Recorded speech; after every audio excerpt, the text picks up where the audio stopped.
Hello everyone, welcome back to the channel. तो आज इस वीडियो में हम डिस्कस करेंगे आपका यूनिट नंबर 3 जो हमने अभी कंटिन्यूएशन में रखा है। तो आज का इस वीडियो का जो टॉपिक है वो है ग्राम नेगेटिव बैसिलाई। हमने पिछले वीडियोस में ग्राम पॉजिटिव बैसिलाई के बारे में पढ़ लिया है जिसमें वेरियस काइंड्स ऑफ आपके बैसिलाई थे, ठीक है। और आज डिस्कस करेंगे हम ग्राम नेगेटिव बैसिलाई के बारे में, ठीक है। तो ग्राम नेगेटिव बैसिलाई शुरू करते हैं। पहली चीज तो बैसिलाई में आपको एक बार रिव्यू करा देती हूँ। रॉड शेप बैक्टीरिया होता है। क्या होता है? रॉड शेप आपके बैक्टीरियल होते हैं, ठीक है। देन अगर बात करें ग्राम नेगेटिव बैसिलाई में क्या क्या इंक्लूडेड है, मतलब कौन कौन से आपके टाइप ऑफ बैसिलाई प्रेजेंट है, तो वो है आपका एस्चेरिशिया कोलाई, ठीक है।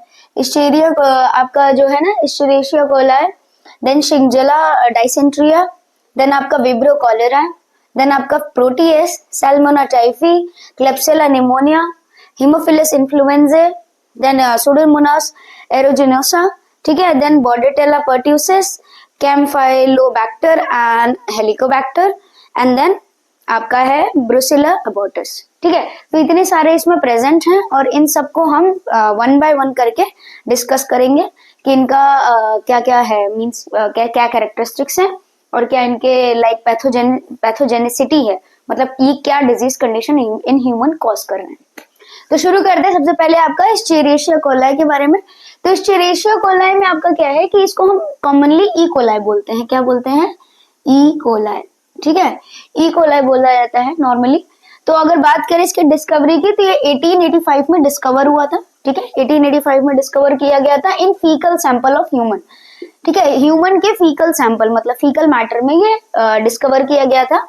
वो क्यों? क्योंकि ये एक नेचुरल हैबिटेंट होता है। क्या होता है? ह्यूमन इंटेस्टाइन में एक नेचुरल हैबिटेंट होता है जिसको नॉर्मल आप कह सकते हो कि टर्म्स में बोलते हैं natural flora of the intestine.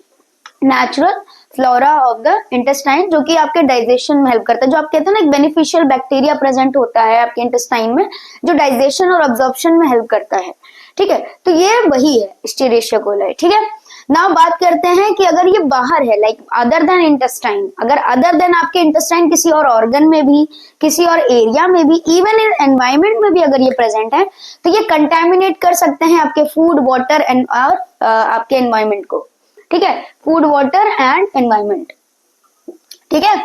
अब बात करते हैं इसके कैरेक्टरिस्टिक्स के बारे में। तो ये नॉन कैप्सुलेटेड होते हैं, ठीक है। देन इसका साइज की अगर बात करें तो 0.4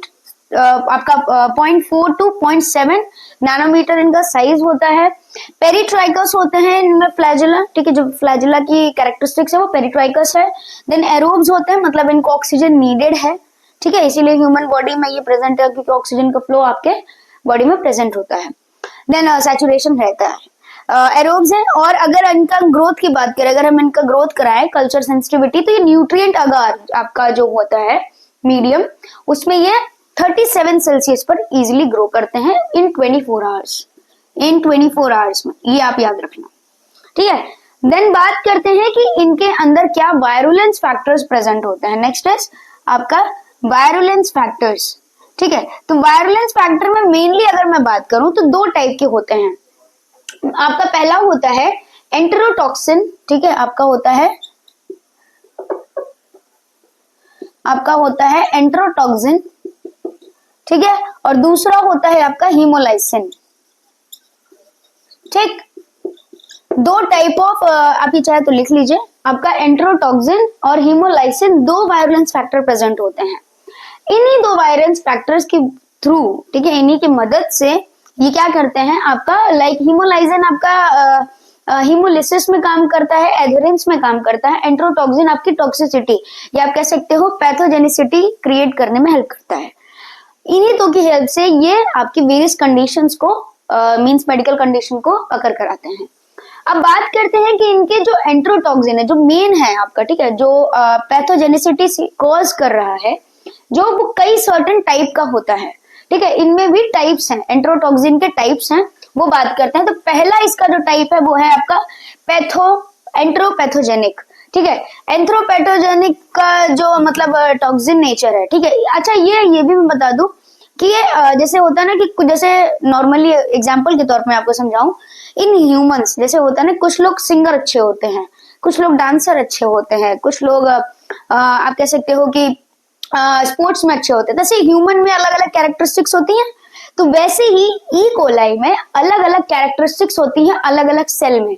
मतलब जो एंट्रोटॉक्सिन है वो कहीं ना कहीं जो अलग अलग टाइप्स में है वो थोड़ी थोड़ी मात्रा में ज्यादा होती है, ठीक है। तो इसकी वजह से हर ई कोलाई सेल की एक अलग अलग कैरेक्टरिस्टिक्स होती है, ठीक है। तो उसके ही बेसिस पर ये डिफाइन किए गए हैं और टाइप्स में हैं।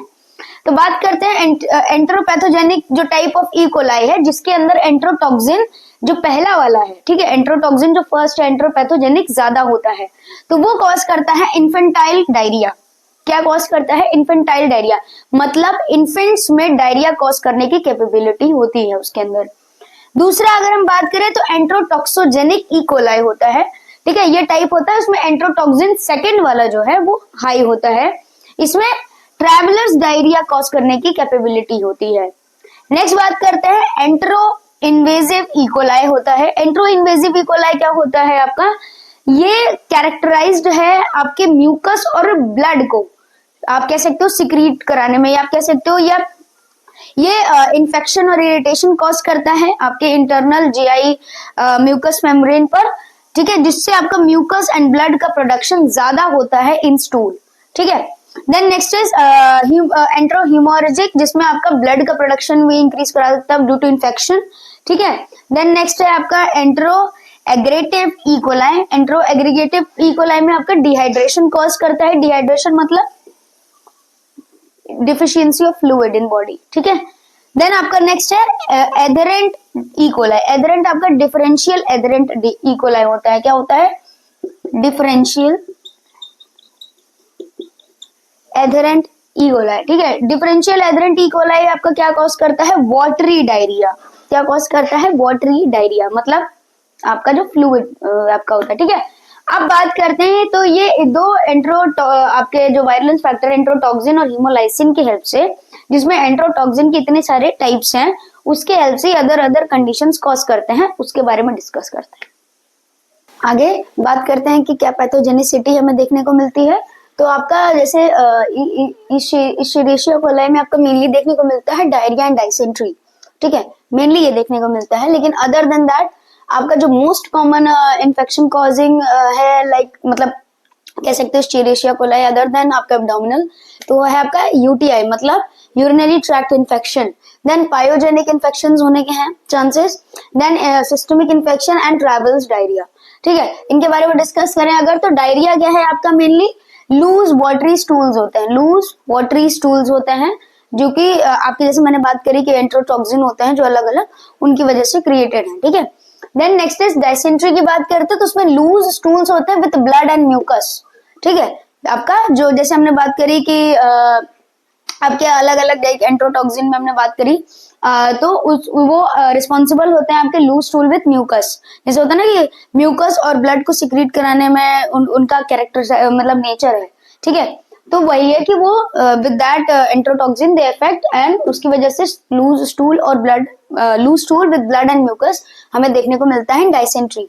देन यूटीआई की बात करें तो बहुत कॉमन है फीमेल्स में, मेनली फीमेल्स हम देखते हैं ज्यादातर, मेल्स में भी होता है, बच्चों में भी होता है, ठीक है, commonly in seen in female, जिसमें आपका क्या होता है कि यूरिनरी ट्रैक्ट जो है आपकी, उसमें इन्फेक्शन और इन्फ्लामेशन हो जाती है, ठीक है। मतलब ड्यू टू उनका क्या बोलते हैं आपका मल्टीप्लिकेशन वहां पे, फिर देन वहां पे उनकी ग्रोथ की वजह से फिर वो जब ग्रोथ कर लेते हैं ट्रैक्ट में, देन वहां पे वो इन्फेक्शन कॉज करते हैं और इन्फ्लामेशन कॉज करते हैं, जिसकी वजह से हमें यूरिनरी ट्रैक्ट में ऑब्स्ट्रक्शन आपका ठीक है, आपका मिक्चुरेशन में लाइक होता है ना, फ्रीक्वेंट मिक्चुरेशन देखने को मिलता है विद ब्लड, कभी कभी लाइक होता है ना कि सीवियर इन्फेक्शन में ब्लड, और अगर ये ट्रीट नहीं होता है तो किडनी इन्फेक्शन होने के चांसेस हैं, ठीक है।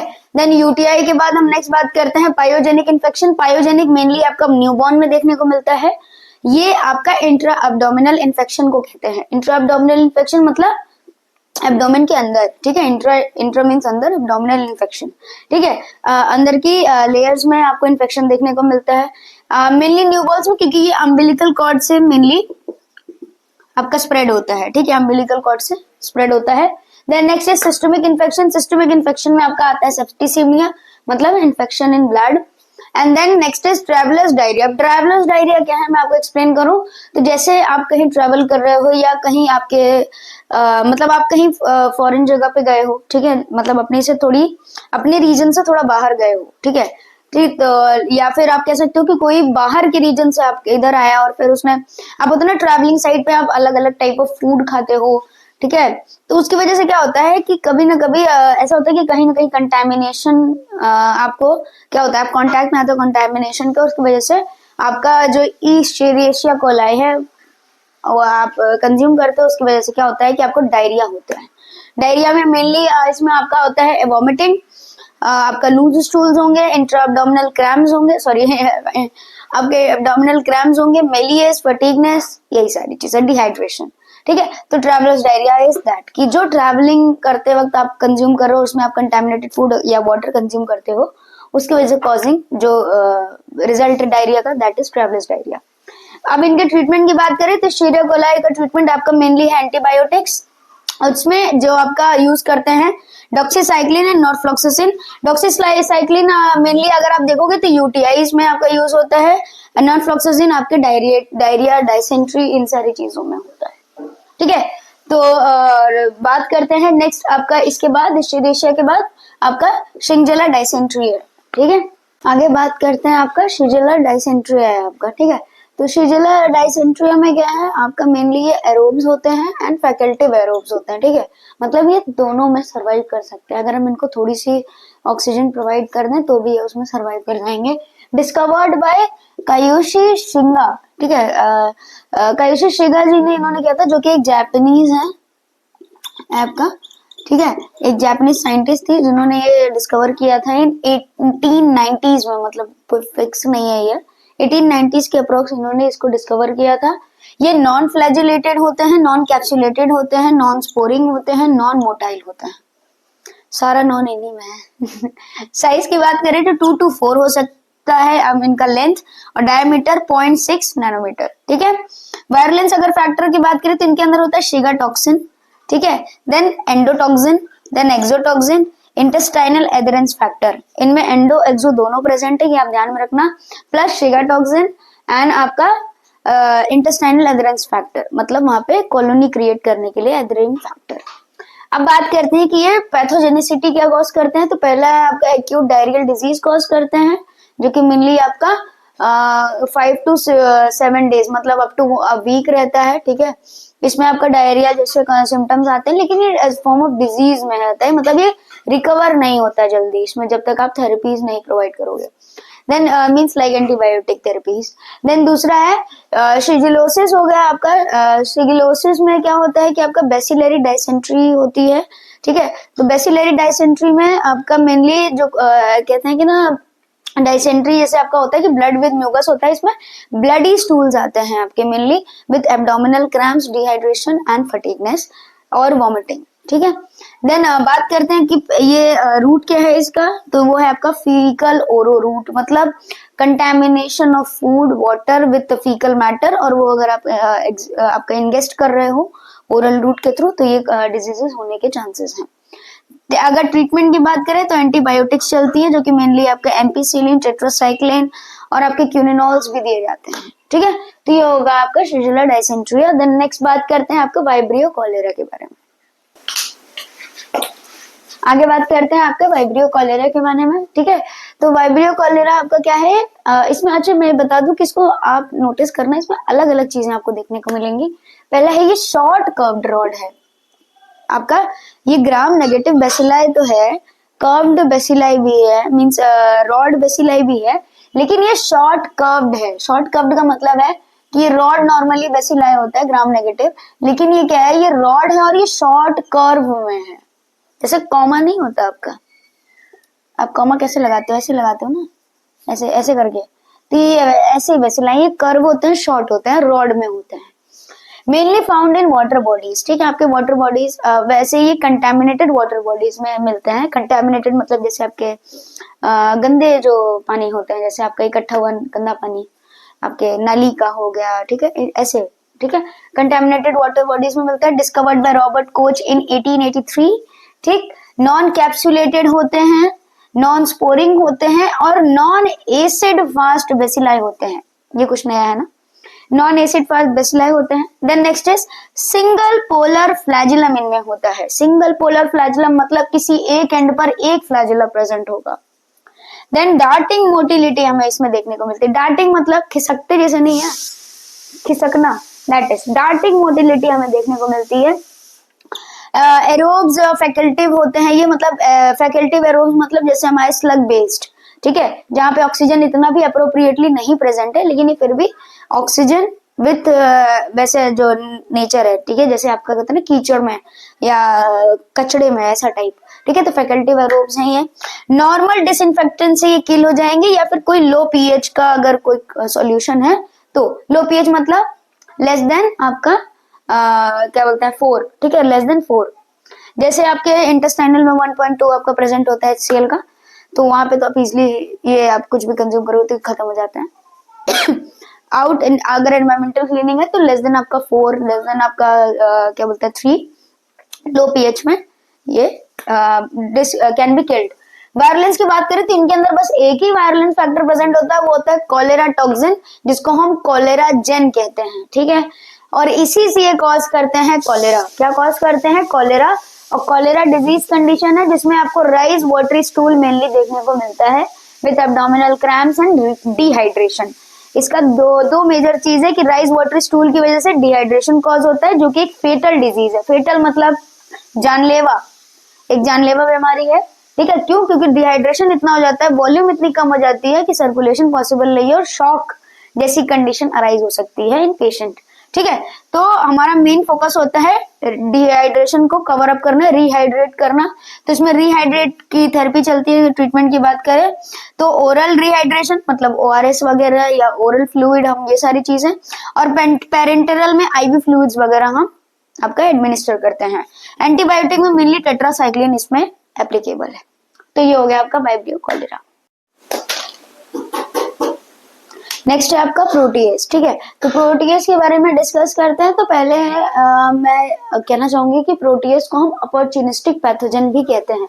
अपॉर्चुनिस्टिक पैथोजन का मतलब है, अपॉर्चुनिस्टिक का मतलब क्या है कि जहां मौका मिला वहां इन्फेक्शन कर दो, जब मौका मिला, ठीक है, मतलब ये अपॉर्चुनिटी को ढूंढता है पैथोजन, तो इसके अपॉर्चुनिस्टिक पैथोजन कहते हैं। मतलब जहां पे भी ये इन्फेक्शन ये कॉज कर सकता है कि हाँ अब यहाँ पे कोई खतरा नहीं है, वी कैन कॉज इन्फेक्शन, तो ये वहां पे पहुंच जाते हैं, ठीक है। तो प्रोटीएस मेनली 3 टाइप्स में होता है। पहले मैं आपको बता दूं कि प्रोटीएस आपका एक नेचुरल फ्लोरा होता है इंटेस्टाइन में। इस्चेरिशिया कोलाई के अलावा वहां अगर आप नेचुरल फ्लोरा में अगर कुछ प्रेजेंट है, मींस अगर कोई बैसिलस प्रेजेंट है, तो वो आपका प्रोटीएस भी होता है, ठीक है। अब बात करते हैं कि अपॉर्चुनिस्टिक पैथोजन होने के साथ साथ ये 3 टाइप्स में डिवाइडेड होते हैं। तो 3 टाइप जो आपके डिवाइडेड है वो ये है कि पहला है वल्गैरिस, ठीक है, जो मेन फैक्टर होता है या आप कह सकते हो मेन टाइप होता है इन्फेक्शन कॉज करने का। सेकंड है प्रोटीएस पेन्नेरी, ठीक है, पेन्नेरी आपका मेजरली इतना नहीं होता है, रेयरली हमें दिखता है। और तीसरा आपका मिराबिलिस, ठीक है। तो मिराबिलिस भी आपका इंक्लूडेड है इन, अगर सेकेंडरी में अगर वल्गैरिस के बाद हमें कोई मेनली दिखता है डिजीज कंडीशन में तो वो आपका मिराबिलिस है, ठीक। तो प्रोटीएस 3 टाइप्स में डिवाइडेड है।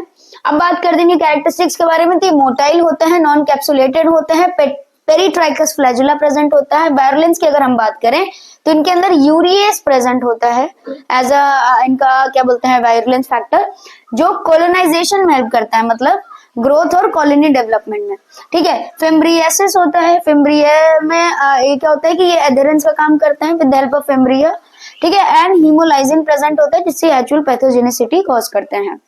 नेक्स्ट इज आपका बात करते हैं क्या पैथोजेनिसिटी कॉज करती है। तो 2 काइंड ऑफ इन्फेक्शन क्रिएट करते हैं। पहला है आपका यूटीआई, ठीक है, जो मेनली आपका वल्गैरिस कॉज करता है। कौन कॉज करता है? वल्गैरिस, ठीक है। आपका प्रोटीएस वल्गैरिस कॉज करता है यूटीआई, ठीक है, urinary tract infection. Then next की अगर हम बात करें तो मिराबिलिस है आपका मेनली इन्वॉल्व, जो आपका वुंड इन्फेक्शन, अल्सरेशन और सेप्टिसीमिया कॉज करता है।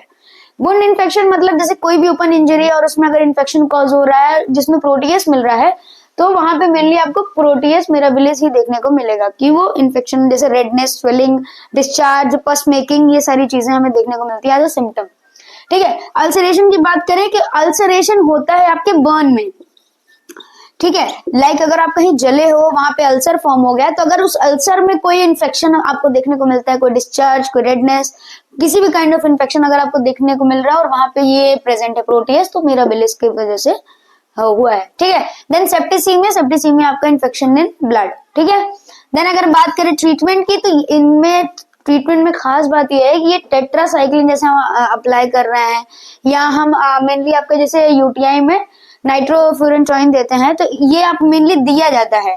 लेकिन इनकी कैरेक्टरिस्टिक्स क्या है कि ये रेजिस्टेंस क्रिएट कर लेते हैं इन दवाओं के प्रति। इन दवाओं के प्रति इनका क्या हो जाता है, रेजिस्टेंस क्रिएट हो जाता है। मतलब ये इनसे आप इन दवाओं से आप प्रोटीएस का कुछ नहीं कर सकते। इसीलिए वहां पे आप बीटा लैक्टम ड्रग्स यूज करते हो एज एंटीबायोटिक, जो क्या बोलते हैं आप ट्रीटमेंट में इस्तेमाल करते हो for the protease causing disease condition, जितने भी होते लाइक आप यूटीआई, वुंड इन्फेक्शन या अदर सेप्टिसीमिया, ठीक है। तो ये हो गया आपका प्रोटीएस कंप्लीट। नेक्स्ट बात करते हैं सैल्मोनेला टाइफी के बारे में। नेक्स्ट बात करते हैं हम सैल्मोनेला टाइफी के बारे में, पैराटाइफी के बारे में, ठीक है। तो सैल्मोनेला आपका जो टाइफी एंड पैराटाइफी सेम ही होते हैं, बस अलग अलग वेरिएशंस में मिलते हैं हमें, ठीक है। पैराटाइफी में भी वेरिएशन है, जैसे आपका पैराटाइफी ए, पैराटाइफी बी और पैराटाइफी सी होता है, ठीक है। तो सैल्मोनेला जो टाइफी होता है मेनली आपका कॉज करता है आपका टाइफाइड फीवर, जो आप जानते हो, ठीक है, जिसको हम एंट्रिक फीवर भी कहते हैं, ठीक। तो ये आपका कॉजिंग एजेंट आपका है। बात करते हैं कैरेक्टरिस्टिक्स की, तो नॉन कैप्सुलेटेड होते हैं, नॉन स्पोरिंग होते हैं। साइज की बात करें तो 2 से 4 इंटू मतलब ये लेंथ हो गई, और डायमीटर की बात करें तो 0.6 नैनोमीटर होता है। मोटाइल होते हैं, पेरिट्राइकस होते हैं नेचर में, जिसमें फ्लैजेलाइन का, और एरोब्स होते हैं। और एरोब्स में भी मैं आपको बता दूं तो ये होते हैं फैकल्टिव एरोब्स। क्या होते हैं, फैकल्टिव एरोब्स होते हैं, ठीक है। फैकल्टिव एरोब्स मतलब ये वही जैसे आपका स्लगिश जो आपके कंटेंट है उसमें रहते हैं, मेनली वाटर में, ठीक है। वायरुलेंस की बात करें तो इनके अंदर 3 टाइप के वायरुलेंस फैक्टर प्रेजेंट होते हैं, जो कि एच एंटीजेंट होता है, जो कि हीट लेबाइल होता है, ठीक है। ओ एंटीजन होता है, जो कि इम्यूनो डिप्रेसिव होता है। इम्यूनो डिप्रेसिव का मतलब होता है कि ये आपके इम्यून को डिप्रेस करेंगे, मतलब उनको कह सकते हो इनएक्टिवेट कर देंगे, और फिर अपना पैथोजेनिसिटी इंक्रीज करेंगे, ठीक है। और वीआई इनका एक एंटीजन होता है, जो कि मेन टॉक्सिन होता है, जिसकी वजह से ये टाइफाइड कॉज करते हैं, ठीक है। फाउंड होते हैं आपके कंटेमिनेटेड फूड एंड वाटर में। अब बात करते हैं टाइफाइड के बारे में, तो टाइफाइड आपको मेनली पता है कि एंट्रिक फीवर होता है, जिसमें आपको इंटरनल फीवर महसूस होता है, ठीक है, with fatigueness, malaise, vomiting, diarrhoea, इन सारी चीजें आपको ये सिम्टम्स देखने को मिलता है, ठीक है। बात करें अगर टाइफाइड के बारे में, तो टाइफाइड भी आप जानते हो कि इनके वेरिएशंस के अकॉर्डिंग टाइफाइड फीवर हमें देखने को मिलता है। जैसे एक होता है कि आपका टाइफाइड फीवर जो कि सैल्मोनेला आपके टाइफी से हो रहा है, ठीक है। लेकिन फिर आता है आपका सैल्मोनेला पैराटाइफी। तो सैल्मोनेला पैराटाइफी में आपका जो फीवर कॉज हो रहा है, जैसे अगर ए हो रहा है, पैराटाइफी ए से कॉज फैक्टर है, तो माइल्ड फीवर हमें देखने को मिलेगा। सैल्मोनेला पैराटाइफी ए की वजह से माइल्ड फीवर कॉज होता है, जो कि आपका विद इन अ वीक और 2 वीक में आपका सही हो जाता है। लेकिन अगर हम वही बी की बात करें तो ये सीवियर फॉर्म ऑफ होता है, मतलब पैराटाइफी से कॉज हुआ है, लेकिन सीवियर फॉर्म ऑफ आपका फीवर होता है या इन्फेक्शन क्रिएटेड होता है, जिसमें आपको गैस्ट्रोएंटेरिस आपका देखने को मिलता है। गैस्ट्रोएंटेराइटिस आपको देखने को मिलता है, मतलब इन्फ्लामेशन ऑफ जीआई, आपका जो गैस्ट्रोएंटेरो ट्रैक्ट है उसमें हमें इन्फ्लामेशन देखने को मिलता है ड्यू टू सीवियर फीवर, ठीक है। एंड सी में अगर बात करें तो ये सेप्टिसीमिया कॉज करने के केपेबल होते हैं, मतलब फीवर भी होगा आपका, ये जीआई ट्रैक्ट भी वो कर रहे हैं, और देन ये मेजरली सीवियर फॉर्म में जा रहे हैं, और ये सेप्टिसीमिया मतलब ब्लड में भी इंफेक्शन कॉज कर रहे हैं, ठीक है। तो आप मेजरली आप देखते हो तो पैराटाइफाइड आपका ए और पैराटाइफाइड बी आप देखते हो, सी आप रेयरली देखते हो, ठीक है। देन सैल्मोनेला टाइफी अगर जो उससे हो रहा है तो आपका टाइफाइड फीवर है डायरेक्टली। देन नेक्स्ट बात करते हैं एंटीबायोटिक, ठीक है।